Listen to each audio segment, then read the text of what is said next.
აფხაზეთის ნომერ პირველ საჯარო სკოლაში ტრენინგების სერია არავინ არ უნდა დარჩეს უკან გაიმართა. პროექტი განკუთვნილია სპეციალური საგანმანათლებლო საჭიროების მქონე მოსწავლეთათვის. სკოლებს პროგრამის ფარგლებში თანამედროვე დამხმარე ტექნოლოგიებით აღჭურვილი ტექნიკა გადაეცათ. ასევე გადამზადდა აფხაზეთის ავტონომიური რესპუბლიკის 5 საჯარო სკოლის პედაგოგი. სპეციალისტებმა პედაგოგებს გააცნეს სწავლების თანამედროვე მეთოდები და შეზღუდული შესაძლებლობების პირთათვის განკუთვნილი დამხმარე ტექნოლოგიები. როგორც შეხვედრაზე განიხილეს, ტექნოლოგიები არის ძლიერი მხარდამჭერი და დამხმარე საშუალება, რათა შეზღუდული შესაძლებლობების პირმა გაიუმჯობესოს კომუნიკაციის უნარები, გარემოზე ხელმისაწვდომობა, აიმაღლოს განათლების ხარისხი თუ კომპიუტერული სისტემის კონტროლი.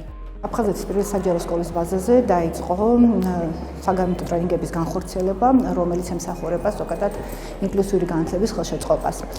პედაგოგები გაეცნობიან ახალ მიდგომას და დამხმარე ტექნოლოგიებს, რომელიც ფართოდ არის გავრცელებული ევროპის ქვეყნებში.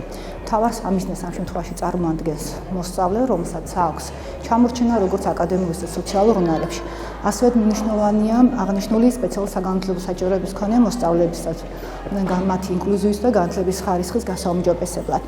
აღინიშნა, რომ აღნიშნული აღჭურვილობა არის ახალი და ინოვაციური ჩვენი ქვეყნისთვის, ხოლო მათი დანერგვა კი კრიტიკულად მნიშვნელოვანი შეზღუდული შესაძლებლობების თემისთვის.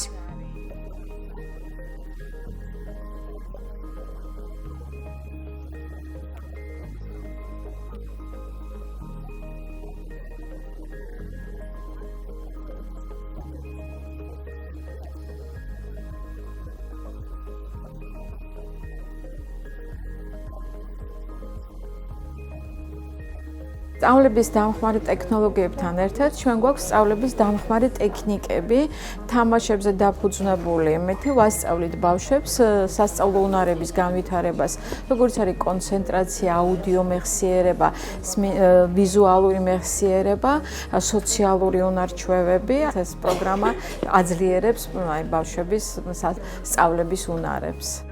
პროექტი დაფინანსებულია ამერიკის შეერთებული შტატების საელჩოს მიერ პოლიტიკისა და ეკონომიკის განყოფილების მცირე გრანტების პროგრამის ფარგლებში, რომელსაც ახორციელებს კონსორტ ჯორჯია.